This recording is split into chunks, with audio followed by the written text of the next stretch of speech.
This video was made possible by Skillshare. Start learning for free for 2 months by signing up at skl.sh/HAI29. When it comes to YouTube, there are a few topics that you should never make a video about unless you want the comment section to become a minefield of controversy and angry 3- and 4-letter words. Jeffrey Epstein, the Middle East, religion, healthcare policy, education policy, and of course, Jar Jar Binks.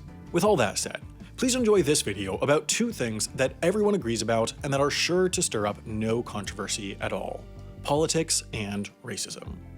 That's because today, we're talking about the longest filibuster in US history, conducted by former US Senator Strom Thurmond in an attempt to prevent the passage of the Civil Rights Act of 1957. The filibuster is a weird, kind of confusing rule that allows US senators to stop or delay a bill from passing the Senate by refusing to end debate on it, and while today the filibuster is an accepted, even normal part of Senate procedure, it began just like life, the universe, and everything, as a complete accident. You see, back when the Senate was created in 1789, they had a rule that said debate on a bill could be ended by a simple majority vote, but then, in 1806, then Vice President Aaron Burr, most famous for killing Alexander Hamilton and then starring in a musical about it, argued that the rule was unnecessary because it had never been used, and so the Senate got rid of it. A few decades later, some senators had a realization that would forever change the US Senate. Because there was now technically no rule that could force debate on a bill to end, if a senator or group of senators just kept on talking, the Senate wouldn't be able to stop them to call for a vote on that bill, and without a vote, it could never become a law, and so the filibuster was born and then quickly became very, very annoying. So annoying, in fact, that eventually its power was limited. In 1917, a group of anti-war senators kept using the filibuster to prevent the passage of military funding for World War I, and President Woodrow Wilson, notable for being memorialized in DC by a highway bridge, demanded that the Senate do something about it.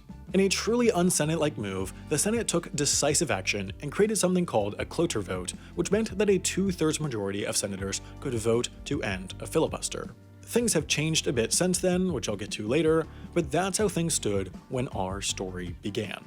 The year was 1957, the bill was the Civil Rights Act of 1957, intended to protect the voting rights of Black Americans, and the bill's opponent was South Carolina Senator Strom Thurmond. Now, on the one hand, trying to stop the passage of a landmark civil rights bill may seem like a pretty bad move, but on the other hand, there is no other hand because this was definitely bad. While the bill was supported by the majority of senators, there was not a 2/3 majority that would be willing to vote for cloture and end a filibuster, meaning that Thurmond was free to filibuster for as long as he wanted. However, it wasn't going to be easy because while the Senate's rules don't limit a filibuster's length, they still do put a number of limitations on filibusterers. Filibusterinos? People who are filibustering. They cannot sit or lean on anything, they cannot leave the Senate floor for any reason, including bathroom breaks, and most importantly, they cannot stop talking at any point except to take questions from other senators. It's all like a big Mr. Beast video, but instead of getting $10,000 if you finish, you get to be racist.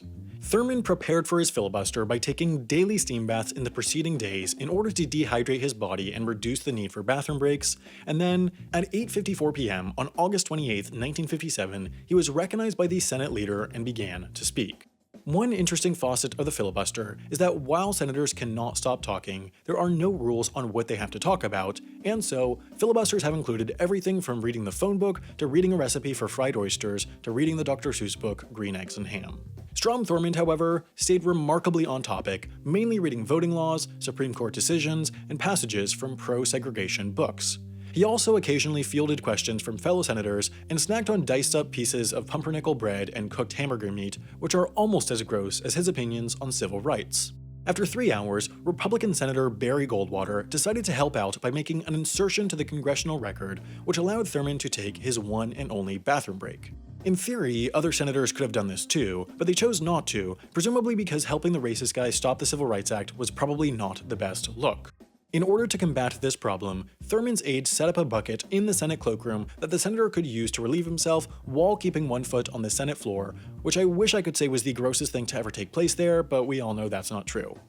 Eventually, at 9:12 p.m. on August 29th, over a full day after it had began, Thurmond's speech finally came to an end, and despite his best efforts, the Civil Rights Act of 1957 was passed.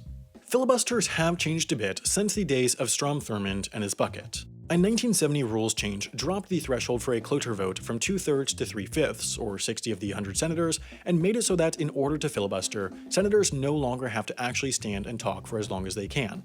These days, so long as 41 senators refuse to vote for cloture, a bill can't move to a vote, regardless of whether or not there's someone actually standing up and filibustering. Today, when you see headlines that some senator is doing a traditional filibuster, it's to draw attention to a cause, not to actually stop a bill from passing. If you want to draw attention to a cause you care about, you might want to brush up on your public speaking skills. To do that, I would suggest checking out Simon Sneak's class on how to write and present compelling oral presentations, which is available on Skillshare. Skillshare is an online learning community for creators with nearly endless classes that can teach you anything from design to business to technology to just about anything else you might be interested in. If you want to start making things, whether it's videos or apps or even watercolors, Skillshare is the place for you. You can join the community of over 7 million learners for free for 2 months at skl.sh/HAI29, and after that, you can get an annual subscription for less than $10 a month.